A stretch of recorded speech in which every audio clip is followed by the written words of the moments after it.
On the morning of September 14, 1927, Captain Raymond Archer walked into the office of the Chicago Municipal Airport Authority, wearing the same leather flight jacket he had departed in 6 days earlier. His boots were caked with dried mud of a reddish-brown color, not native to Illinois. His face, according to the secretary who greeted him, bore no expression whatsoever. He requested an immediate meeting with Director Harold Simmons. What followed has been preserved in fragmentary notes taken by Simmons himself, later submitted to federal investigators, and archived without comment.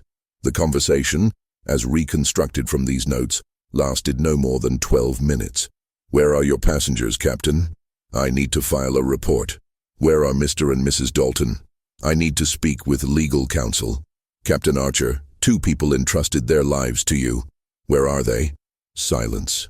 According to Simmons' notes, Archer placed both hands flat on the desk between them. His knuckles, Simmons observed, bore fresh scars, as though scraped against rock or metal. Archer's eyes did not waver. "I will not be discussing the flight," Archer said. "Not with you. Not with their families. Not with any authority." He stood. He buttoned his jacket. He left the building. It was the last voluntary statement Raymond Archer would make about the events of September 8th through 13th, 1927, for the remaining 41 years of his life. The disappearance of socialite couple Theodore and Vivian Dalton became national news within 72 hours. Newspapers from Boston to San Francisco carried their photographs. Theodore, square-jawed and confident in his tailored suit. Vivian, elegant in pearls, her smile calculated for the camera. They were young, beautiful, wealthy, and missing, and the man who had flown them into oblivion refused to say where. The initial investigation was handled by the Cook County Sheriff's Department, which quickly proved inadequate to the scale of the inquiry. By late September, the Bureau of Investigation had quietly taken over the case. Their agent, a meticulous man named Douglas Kemper, would spend 18 months attempting to extract even a single detail from Raymond Archer. He failed completely. Kemper's reports, declassified in 1983, reveal a man encountering an immovable object. Archer attended every interview requested of him. He sat in silence.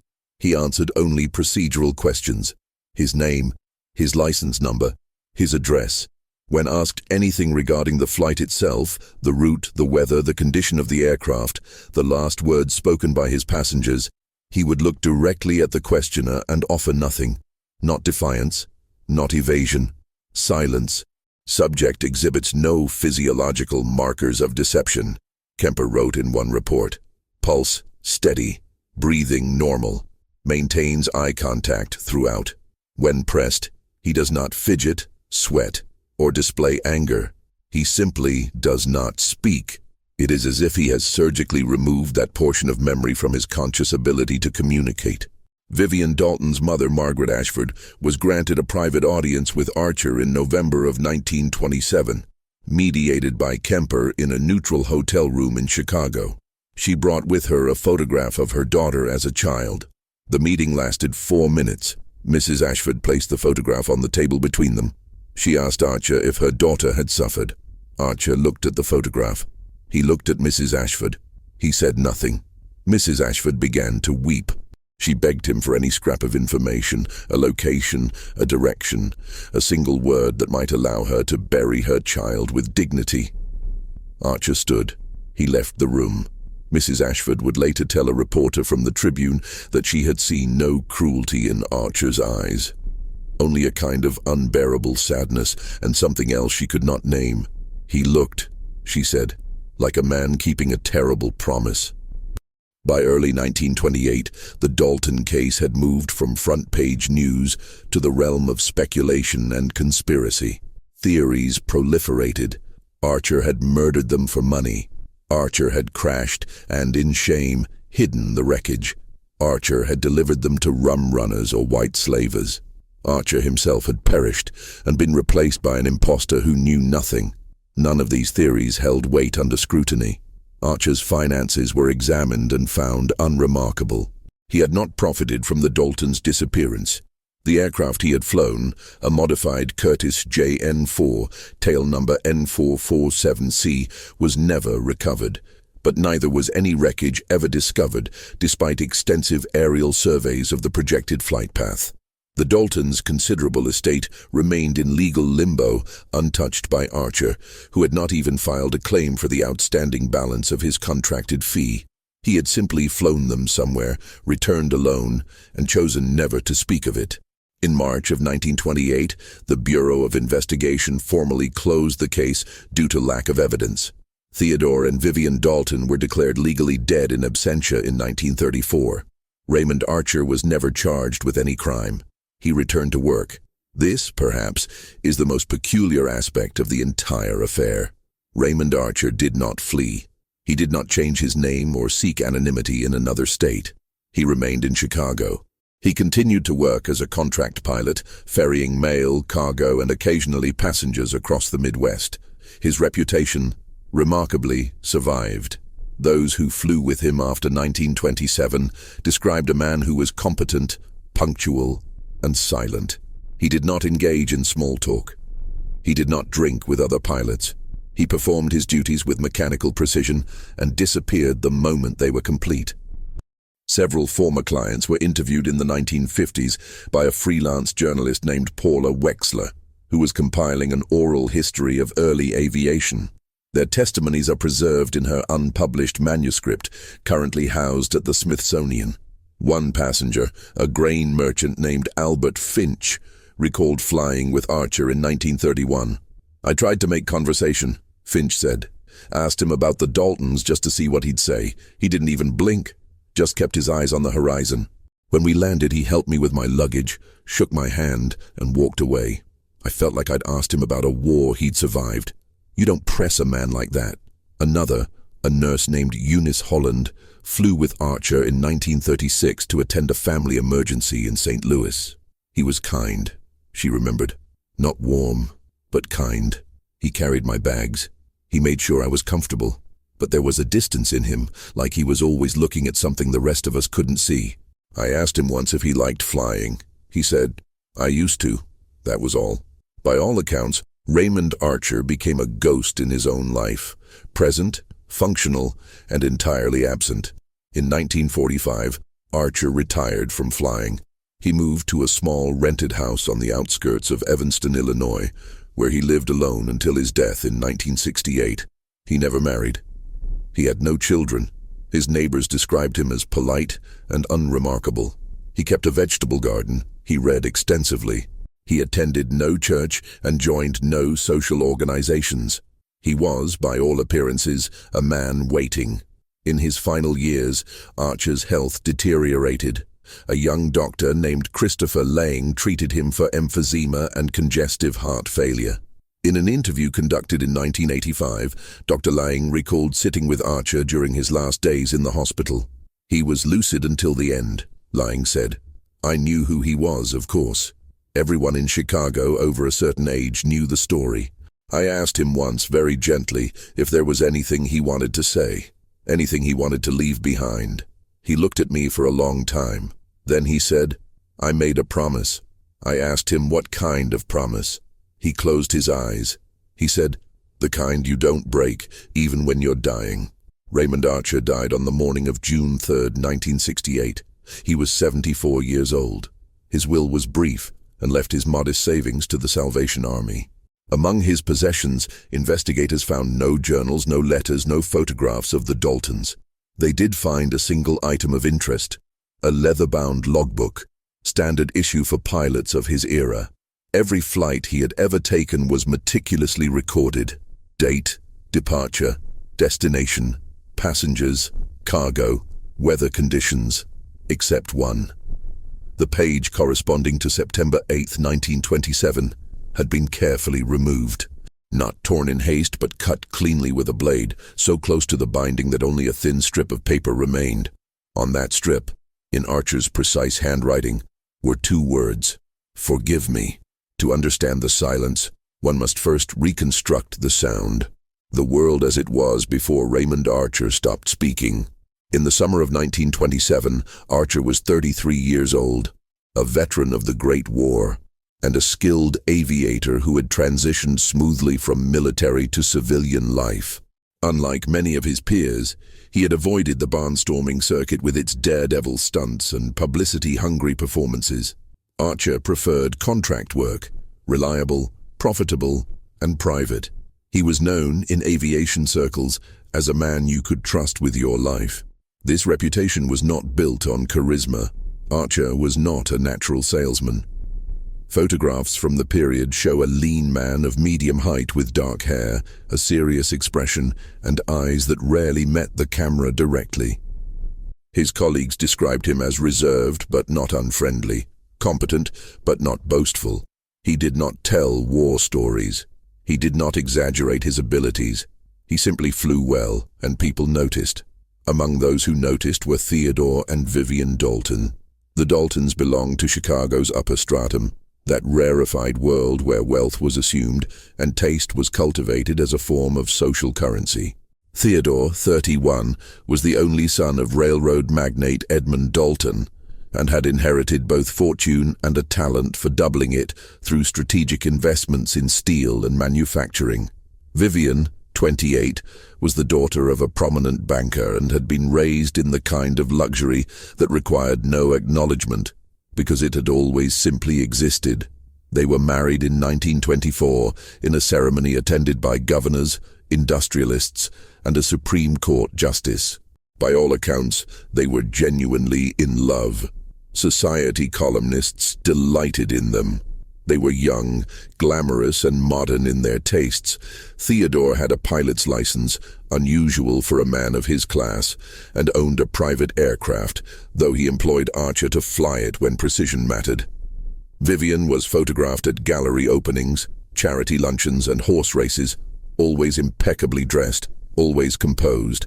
But those who knew them well spoke of something else beneath the polish.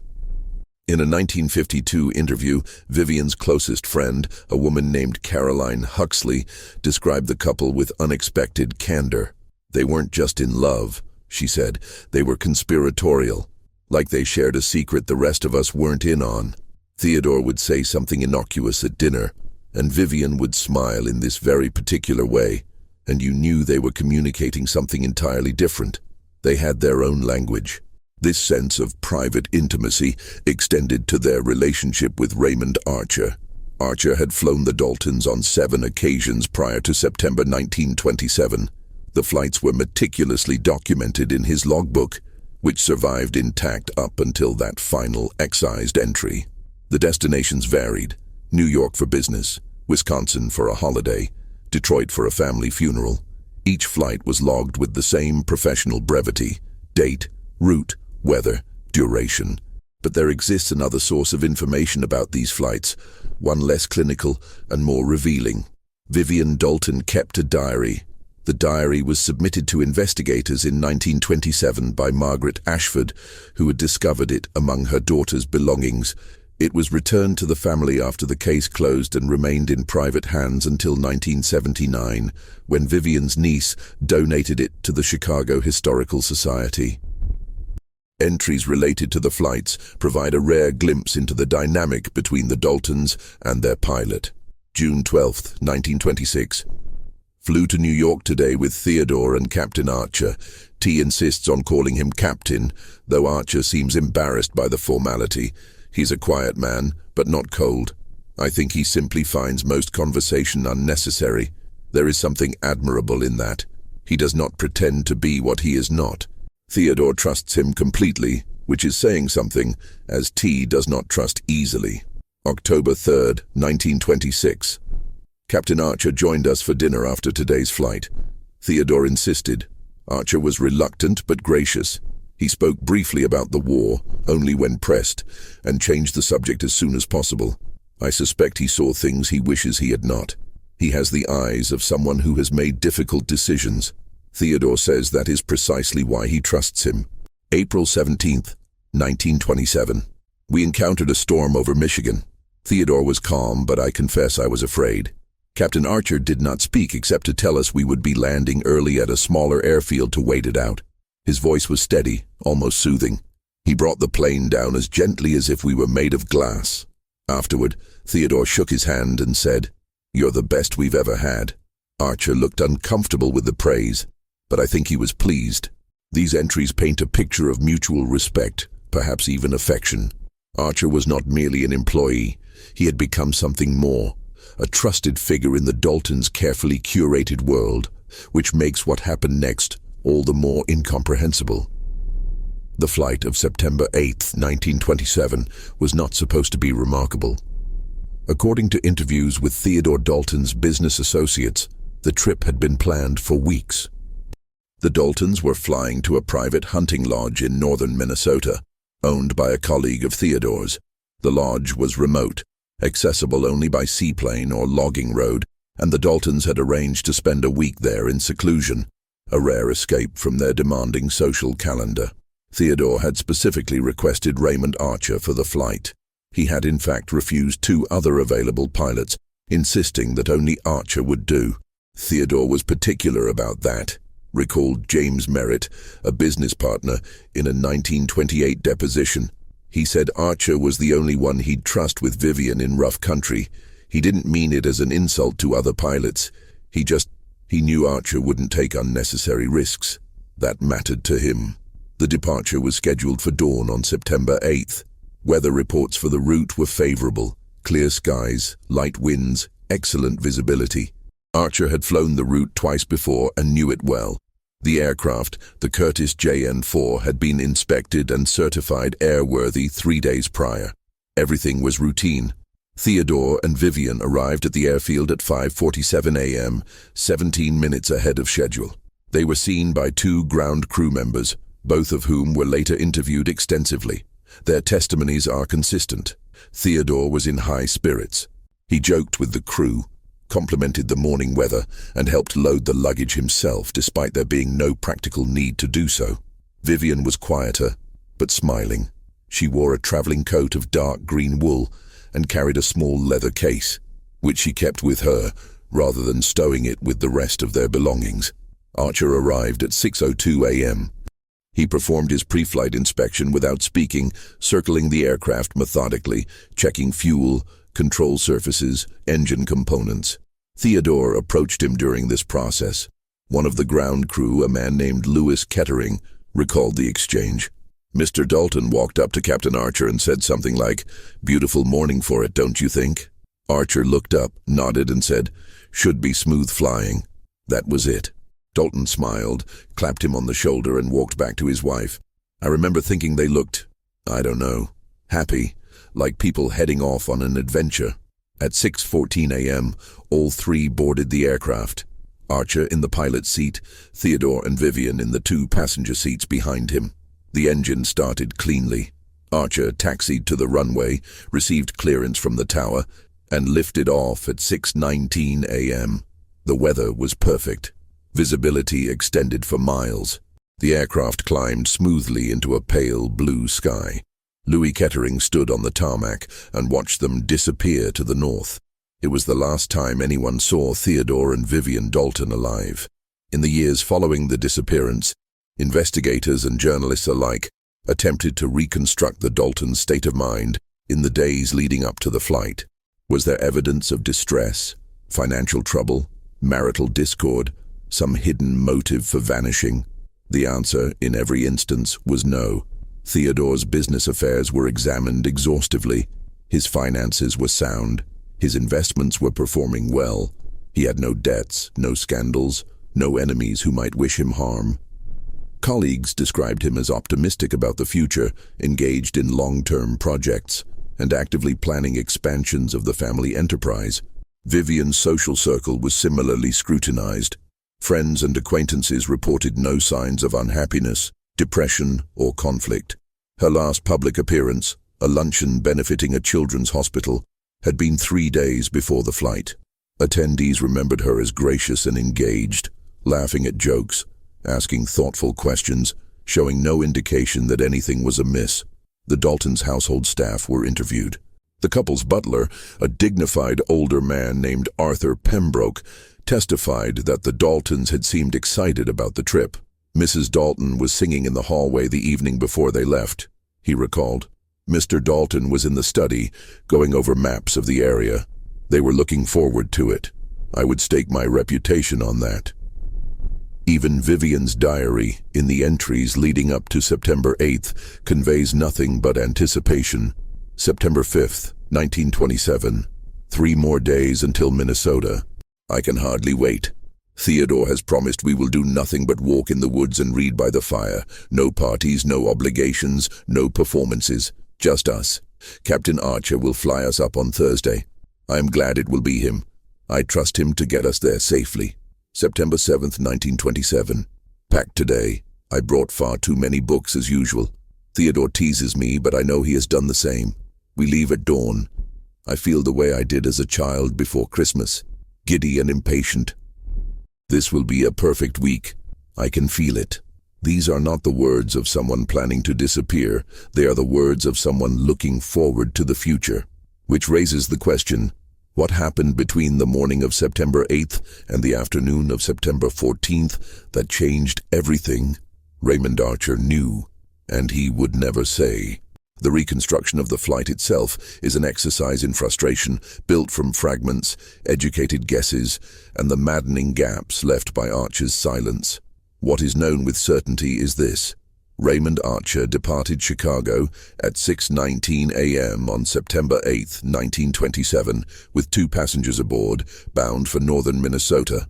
The flight plan, filed with the Chicago Municipal Airport Authority, listed the destination as Clearwater Lodge, Private Airstrip, Itasca County. Estimated flight time, 4 hours, 20 minutes. Expected arrival, approximately 10:40 a.m. The aircraft never arrived. The lodge owner, a timber baron named Howard Pritchard, waited at the airstrip until noon. When the plane failed to appear, he placed a telephone call to Chicago to inquire about delays.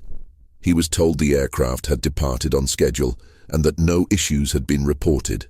Pritchard initiated a search of the surrounding area, using his own small aircraft, scanning the forest and lakes for wreckage. He found nothing. By the following morning, he had contacted local authorities. The search expanded rapidly. Law enforcement, volunteer pilots, and eventually military aircraft joined the effort. The search grid covered more than 12,000 square miles of wilderness, dense forests, glacial lakes, and terrain so rugged that a downed aircraft could disappear beneath the canopy and remain invisible from above. No wreckage was found, no debris, no bodies. For 6 days, Raymond Archer and the Daltons existed in a kind of suspended state, neither confirmed alive nor dead, simply gone. And then, on the morning of September 14th, Archer reappeared. He arrived alone. The location of his reappearance has never been made public, redacted in all official documents and omitted from every newspaper account. What is known comes from a single unsealed portion of Bureau of Investigation agent Douglas Kemper's final report, written in February 1929. Subject Archer was located by civilian authorities on the morning of 14th of September 1927, approximately 180 miles from the aircraft's last confirmed position, in a condition suggesting recent physical exertion and exposure to elements. He was uninjured save for minor abrasions and dehydration. He refused medical examination beyond basic assessment. When asked the whereabouts of his passengers, he declined to answer. When asked the location of the aircraft, he declined to answer. When asked how he had traveled the intervening distance, he declined to answer. 180 miles. That detail, seemingly small, has haunted researchers for decades. Archer had traveled, somehow, 180 miles from the last known point on his flight path. On foot, such a journey through wilderness would take a trained outdoorsman at least a week, possibly more. By vehicle, it would require access to roads that did not exist in much of northern Minnesota in 1927. How had he done it? And more importantly, why had he done it alone?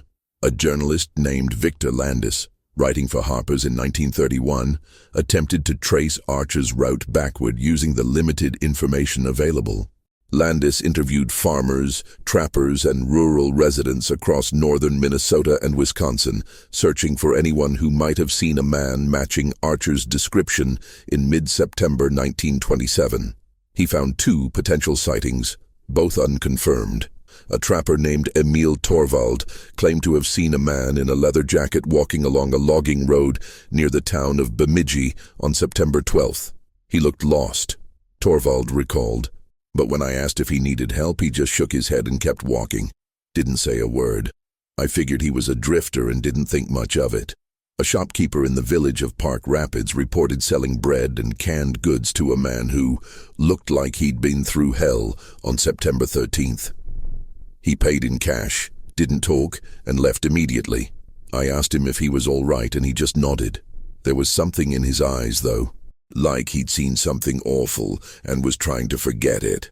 If these sightings were indeed of Archer, they suggest a man moving steadily southward, away from the last known position of the aircraft, sustaining himself minimally and avoiding all meaningful contact with other people. A man in flight, not from the law, but from something else. The question of the aircraft itself has never been resolved. Despite extensive searches, the Curtiss JN-4, tail number N447C, was never recovered. This absence has generated theories ranging from the plausible to the absurd. Some investigators believe the plane had crashed into one of the region's deep glacial lakes and sunk beyond recovery. Minnesota's lake country contains thousands of bodies of water, many of them poorly mapped in the 1920s, some exceeding 200 feet in depth.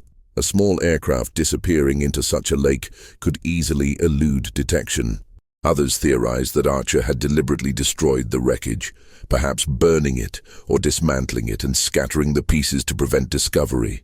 This theory required attributing to Archer not only a motive to conceal evidence, but also the physical capability to dispose of an aircraft in remote wilderness, a daunting task for a single man. A third theory, less popular among serious investigators but persistent in public imagination, suggested that the aircraft had never crashed at all, that Archer had landed it somewhere secret, hidden it, and that the Daltons' fate was something other than an accident. None of these theories explained why Archer would choose silence over exoneration. If the crash had been unavoidable, a mechanical failure, sudden weather, any of 100 plausible aviation disasters, then Archer had no reason to conceal the location. His reputation would have survived. He might even have been regarded as a tragic figure, a skilled pilot, undone by circumstances beyond his control. But if the crash had been his fault, pilot error, poor judgment, recklessness, then silence made even less sense. Confession, remorse, and cooperation with investigators might have led to reduced culpability, sympathy from the public, and eventual redemption. Silence served no obvious purpose, unless the truth was something neither accident nor error could encompass. One piece of evidence, largely overlooked in the initial investigation, surfaced years later and has never been adequately explained. In 1941, a forest ranger named Samuel Hackett was conducting a survey of remote timber areas in northern Minnesota when he discovered in a heavily wooded ravine a piece of debris that matched the specifications of a Curtiss JN-4 wing strut. The metal was corroded, partially buried, and overgrown with moss, suggesting it had been there for at least a decade. Hackett reported the find to local authorities, who forwarded it to the Bureau of Investigation. The item was examined and deemed consistent with the missing aircraft, though not definitively identified due to the degraded condition and lack of serial numbers. What made the discovery particularly strange was the location. The ravine where the strut was found lay more than 60 miles east of the flight path Archer had filed. There was no logical reason for the aircraft to have been in that area. The deviation would have required Archer to intentionally alter course, flying away from his destination without notifying anyone. Had the strut truly come from N447C, it suggested the flight had gone catastrophically off course, or had never been intended to reach Clearwater Lodge at all. The Bureau investigated the find but drew no conclusions. The strut was catalogued and filed. The case remained closed. In 1963, a graduate student in geology named William Trent read about the Dalton case and became intrigued by the location of the strut. Using topographical maps and historical weather data, Trent attempted to determine if there were any natural phenomena, sudden storms, magnetic anomalies, Navigational errors? That might explain why Archer would have flown so far off course. He found nothing conclusive, but he did find something odd. In the area where the strut was discovered, there existed a series of small, unmapped lakes, hidden beneath heavy forest canopy, invisible from the air unless one knew exactly where to look. Trent hypothesized that if Archer had needed to make an emergency landing, these lakes might have provided the only viable option within range. But if Archer had successfully landed on one of these lakes, why had no trace of the aircraft or the Daltons ever been found? And why would Archer walk 60 miles in the wrong direction rather than seek help nearby? Trent submitted his findings to the Historical Aviation Society in 1964. They were noted and archived. No further investigation was conducted. The lakes remain, as they have always been, silent. In the weeks following Archer's return, investigators pressed him relentlessly for even the smallest detail that might provide a starting point for recovery efforts. They appealed to his sense of duty, to basic human decency, to the grief of the Daltons' families. Nothing moved him. Douglas Kemper, in one of his more candid reports, wrote, "I have interviewed murderers, thieves, liars, and cowards. I have seen men break under questioning, men who confess to things they did not do simply to end the pressure. Raymond Archer is none of these. He does not break because there is nothing to break. He has made a choice, and that choice is absolute. I do not believe he will ever speak, regardless of consequence. He is protecting something, and whatever it is, he values it more than his freedom, his reputation, or his peace of mind." Kemper's assessment proved prophetic. In December 1927, the Dalton family's attorney attempted one final approach. He offered Archer full immunity from any potential criminal charges, civil liability, and public condemnation in exchange for information that would allow recovery of the bodies. Archer refused. He did not refuse angrily. He did not argue or justify. He simply said no and ended the meeting. The attorney reported feeling in that moment that he was witnessing something he could not name. Not guilt, not shame, but a kind of self-imposed penance that no external authority could touch. "He has sentenced himself," the attorney wrote to Margaret Ashford, "to a silence more complete than any prison."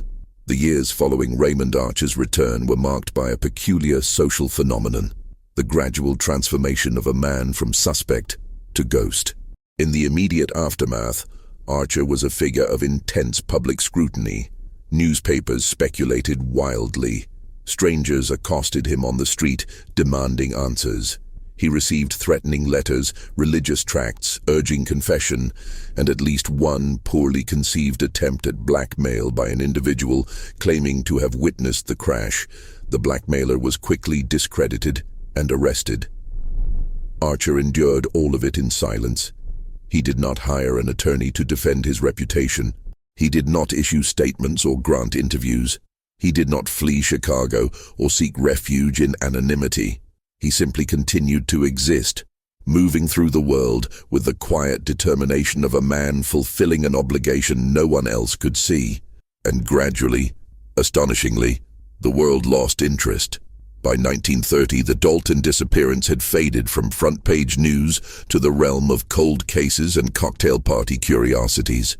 New tragedies captured public attention. The economy collapsed. The world moved on. Archer remained. Those who encountered him during this period, clients, neighbors, shopkeepers, universally described a man who seemed to be performing the basic functions of life without fully inhabiting them. He worked, he paid his rent, he bought groceries, but there was a quality of absence about him, as if the essential part of him had stayed behind in those Minnesota woods. A grocer named Stanley Fisk, who sold produce to Archer throughout the 1930s, recalled their interactions in a 1967 interview. "He came in every Saturday morning, always at the same time, bought the same things, bread, eggs, vegetables, coffee. He was polite, always said please and thank you, but he never made conversation. I tried at first, asked about the weather, the news, anything to get him talking.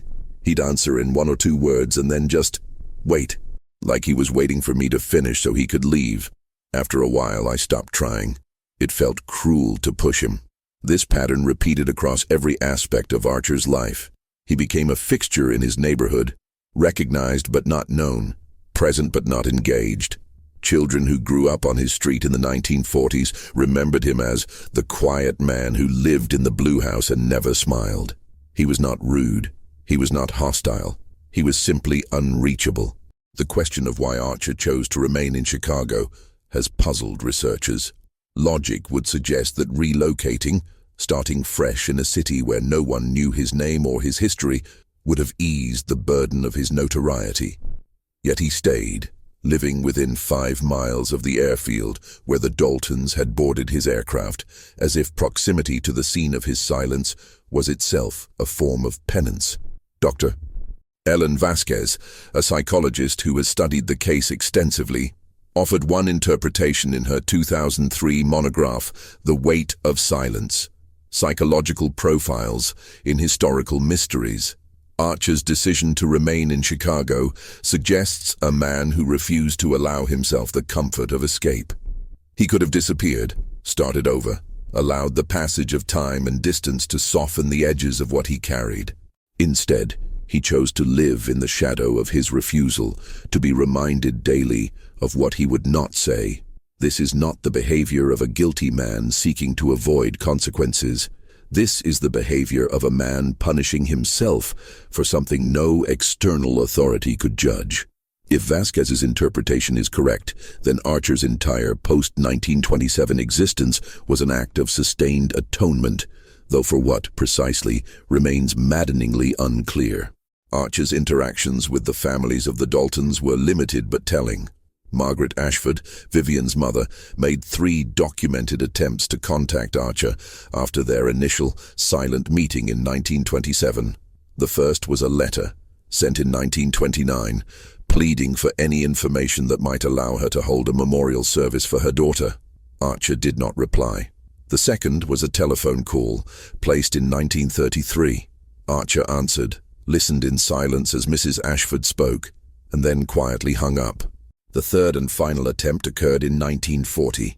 Mrs. Ashford, by then in her 70s and in declining health, hired a private investigator to deliver a message to Archer in person. The investigator, a man named Gerald Moss, recorded the encounter in his case file. I approached subject Archer at his residence on the evening of April 3rd. I explained that I represented Mrs. Ashford and that she wished only to know whether her daughter had been afraid at the end. Subject. Archer looked at me for a long moment. He said, "Tell Mrs. Ashford that Vivian loved her very much." Then he closed the door. I waited, thinking he might say more, but he did not return. It was the only reference Archer ever made in 41 years to Vivian Dalton by name. Mrs. Ashford received the message and wept. She died 3 months later. In her will, she requested that no further attempts be made to contact Raymond Archer. "He has carried enough," she wrote. Theodore Dalton's father, Edmund, took a different approach. Edmund Dalton was a man accustomed to control. He had built an empire through sheer force of will, and the disappearance of his only son was an affront he could not tolerate. Unlike Mrs. Ashford, who sought closure through understanding, Edmund sought it through leverage. In 1931, he used his considerable political connections to pressure the Bureau of Investigation into reopening the case. A new agent was assigned, reviewed all existing evidence, and reached the same conclusion as his predecessor. Without Archer's cooperation, there was nothing to pursue. Frustrated, Edmund attempted a more direct strategy. He hired a team of private detectives to surveil Archer continuously for 6 months, hoping to uncover some clue. A hidden document, a whispered confession to a confidant, any slip that might crack the wall of silence. The detectives reported back with a portrait of staggering mundanity. Archer worked, ate, slept, and read. He spoke to almost no one. He went nowhere that could not be explained by simple necessity. His home, when briefly searched during a period when he was away, contained nothing of interest. Books on aviation and history, a modest wardrobe, basic furniture, and no personal correspondence of any kind. Edmund Dalton died in 1936, bitter and unreconciled. In his final letter to the lead investigator, he wrote, "The man is either a saint or a monster, and I cannot determine which. I suspect he may be both."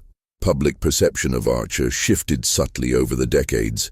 In the 1930s, he was still viewed with suspicion, a man who had gotten away with something, even if no one could prove what. By the 1940s, as the Second World War consumed the nation's attention, the Dalton case receded into memory, and Archer became less a villain than a curiosity, a relic of an earlier, stranger time. By the 1950s, a new generation encountered the story secondhand through pulp magazines and radio dramatizations that sensationalized the disappearance into gothic melodrama. Archer, now an old man, was occasionally approached by reporters seeking to capitalize on renewed interest. He declined all requests with the same polite, impenetrable refusal he had always employed. In 1958, a young journalist named Peter Carmichael convinced his editor at the Saturday Evening Post to let him attempt a profile of Archer. Carmichael spent 3 weeks trying to gain Archer's trust, attending the same diner where Archer ate breakfast, frequenting the same library where Archer borrowed books, even attending once the same quiet park bench where Archer sat on Sunday afternoons. Carmichael's article, published in November 1958, is less a profile than an admission of defeat. Raymond Archer is 74 years old. He walks with a slight stoop, his hair is white, his hands are steady. He looks like a retired schoolteacher or a small-town clerk, a man who might have lived an unremarkable life, if not for 6 days in September 1927. I tried to speak with him. I tried to understand him. I failed. But in failing, I learned something. This is a man who has chosen his silence as deliberately as other men choose their words. He is not hiding from the world. He is holding something in, and he will hold it until he dies. I do not know what he is protecting, but I believe, in some way I cannot articulate, that he believes he is protecting us. Carmichael's article sparked brief, renewed interest, but Archer did not respond. He continued his routines, unchanged, as if the weight of attention had no more substance than air. Archer's final years were spent in near total isolation. By 1965, his health had declined to the point where flying, even as a passenger, was no longer advisable. He stopped leaving his house except for essential errands. Neighbors reported seeing him less and less frequently. A postal worker named Irene Gutierrez, who delivered mail to his street, recalled checking on him occasionally out of concern. I'd knock on his door, and he'd answer, always polite, always distant. I'd ask if he needed anything. He'd say no, but thank you. Once I asked him if he was lonely. He looked at me like I'd asked him something profound. He said, "I've been alone for a long time, miss. You get used to it." But I don't think he meant alone the way most people do. I think he meant something else. What that something else might have been, Gutierrez could not say. In early 1968, Archer was hospitalized for the final time. The hospital staff found him to be a model patient, cooperative, uncomplaining, and profoundly quiet. Nurses noted that he rarely used the call button, even when in discomfort, and seemed most at ease when left alone. Dr. Christopher Laying, the attending physician, made a point of sitting with Archer during his final days. Laying had read about the Dalton case in college and was fascinated by the opportunity to speak with the man at its center. He approached Archer not as an interrogator, but as a listener, hoping that the proximity of death might loosen the old pilot's grip on his secret. It did not. Laying asked gentle questions about Archer's life, his career, his memories of flight. Archer answered in fragments, offering bland recollections devoid of detail. He spoke about the war briefly, describing the mechanics of flying reconnaissance missions, but offering nothing of the fear, the camaraderie, the trauma that typically colored such memories. Laying eventually asked about the Daltons. Archer closed his eyes. For a long time, Laying thought he had fallen asleep. Then, in a voice barely above a whisper, Archer said, "I made a promise." Laying leaned closer. "What kind of promise, Captain?" Archer's breathing was labored. He did not open his eyes. "The kind you don't break, even when you're dying." Laying waited, hoping for more. But that was all. Archer lapsed into silence, and within hours he was gone. He was 74 years old. Raymond Archer's funeral was attended by 11 people: his landlord, 3 neighbors, 2 former clients, Dr. Lang, a minister who had never met him, and 3 journalists who had come hoping for a deathbed confession that never materialized. There was no eulogy. The minister read a standard service. The casket was closed. Archer was buried in a modest plot in Rose Hill Cemetery under a simple headstone that bore only his name and dates. No epitaph, no mention of his service in the war, his career in aviation, or the mystery that had defined him. Just a name and silence. In the months following Archer's death, his few remaining possessions were catalogued and disposed of according to his will. Most items went to charity. The logbook, with its missing page, was turned over to the Chicago Historical Society, where it remains today, a tangible artifact of an intangible mystery. One item, however, was never accounted for. According to the landlord's inventory, Archer had owned a small metal lockbox, the kind used to store personal documents. The box had been kept in a drawer in Archer's bedroom and was noted during an earlier inspection in 1965. When the estate was processed in 1968, the lockbox was gone. No one knows what happened to it. The landlord assumed Archer had disposed of it himself in the final months of his life. Dr. Lang speculated that it might have contained something Archer wanted destroyed before his death, perhaps the only written record of what had happened in those 6 missing days. If such a record ever existed, it is lost now, burned, buried, or dissolved into the same silence that had consumed Raymond Archer's voice. More than 50 years have passed since Raymond Archer's death. The people who knew him are gone. The Daltons have no living descendants. The case files have been digitized, archived, and made available to researchers who continue to sift through them in search of overlooked clues. None have been found. What remains is not evidence, but absence. A void in the shape of 2 lives, and the man who returned without them.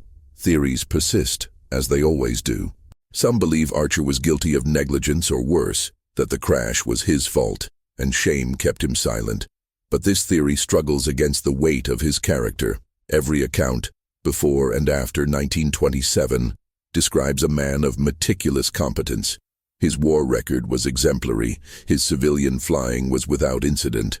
And if guilt were the motive, why not confess and accept judgment? Silence prolonged his suffering without offering protection from consequence. Others believed the truth was too horrific to speak, that the Daltons died in a manner so gruesome or disturbing that Archer could not bear to relive it, even in testimony. But this theory assumes Archer's silence was about his own trauma, and the evidence suggests otherwise. He functioned. He worked. He endured decades of pressure without breaking. This was not a man paralyzed by trauma. This was a man choosing silence as an act of will. A third theory, less common but more intriguing, suggests that Archer's silence was not about protecting himself, but about protecting the Daltons. That something happened in those 6 days, something the Daltons themselves would not have wanted known. That Archer's promise was made to them, not to himself, and that keeping it became his life's singular purpose. But what could warrant such a promise? What truth could be so damaging that revealing it would dishonor the dead more than their unexplained disappearance? No one knows, and in the absence of knowledge, speculation becomes endless. Dr. Ellen Vasquez, whose work on the case has been among the most thorough, has argued that the content of the secret may be less important than the act of keeping it. In a 2012 interview, she said, "We assume secrets are kept because the truth is dangerous. But sometimes secrets are kept because the act of keeping them is itself the point." Archer's silence was a form of loyalty. It was the last thing he could do for the Daltons, the only thing, perhaps, that they had asked of him, and so he did it. For 41 years he carried that silence like a stone, because letting it go would mean betraying them. The world wanted answers. Archer wanted to honor a promise. He chose the promise. If Vasquez is correct, then Archer's silence was not a failure of morality, but an expression of it. a refusal to trade the privacy of the dead for the comfort of the living. It is a theory that ennobles him, but it does not make the loss any less absolute. The Daltons themselves remain elusive, even in death. Vivian's diary ends on September 7th, the day before the flight. Her final entry is cheerful, filled with anticipation. There is no shadow of premonition, no hidden grief, no coded message for future readers. She was simply a young woman, excited to spend time with her husband in the wilderness. Theodore left behind business correspondence, financial records, and a reputation for fairness and intelligence. Friends remembered him as a man who valued integrity, who kept his word, who treated employees with respect. He was not perfect. He could be stubborn, occasionally arrogant, but he was fundamentally decent. These were not people who invited tragedy. They were simply people who encountered it. And the only witness to what happened refused, for the rest of his life, to speak. There is one final piece of the story discovered only recently that adds a layer of complexity to the silence. In 2018, a volunteer at the Chicago Historical Society was cataloging old aviation materials when she came across a small envelope tucked into the back of Archer's logbook. The envelope had been overlooked for decades, hidden in a fold of the leather binding. Inside was a single photograph. The photograph shows 3 people standing beside an aircraft. The image is slightly faded but clear enough to identify Raymond Archer on the left, dressed in his flight jacket, Vivian Dalton in the center, smiling warmly, Theodore Dalton on the right, one hand resting on the wing of the plane. The backdrop is an airfield, the sky bright and cloudless. On the back of the photograph, in handwriting identified as Archer's, is a single sentence: "Before we knew." The photograph is dated August 1927, less than 2 weeks before the final flight. Before we knew. Knew what? What knowledge did they gain that changed everything? And why did Archer, who destroyed or disposed of every other personal artifact, keep this one photograph hidden in the one object he knew would be preserved? The Historical Society has made the photograph available to researchers. It has been analyzed, discussed, and debated. But like everything else in this case, it raises more questions than it answers. In the end, we are left with what we have always had: fragments, testimonies, and a silence that time has not broken. Theodore and Vivian Dalton are still missing. Their bodies have never been found. The aircraft that carried them has never been recovered. Raymond Archer lived 41 years beyond that September morning and never spoke a word about what happened.